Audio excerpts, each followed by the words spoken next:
we were trying to get businesses to support the breakfast program and the Liberation School, and that was one of the points on the 10-point program, was that businesses that that occupied our community should be able to give back to the community, and if not, they needed to leave.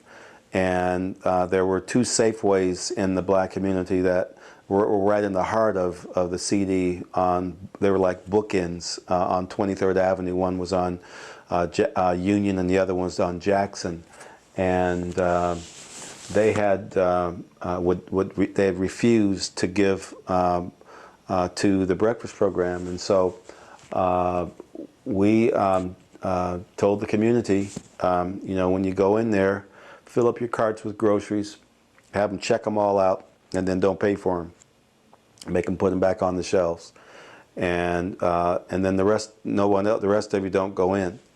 And it didn't take long. The store was empty. You could hear a pin drop in there, and eventually both of those stores closed.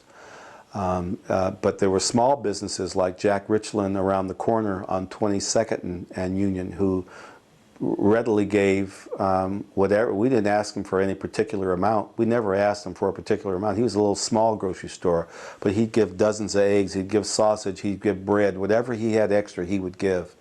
And the community knew and loved and respected Jack Richland, not just for that, but because he always, you know, was, you know, gave people jobs. He always helped people out, and he stayed on that corner for years. In fact, he moved over to the gas station. He bought the gas station, and it wasn't until Shell pulled their contract out of Western Washington that he decided to sell the store. But he had a very successful career there because he always gave back to the community.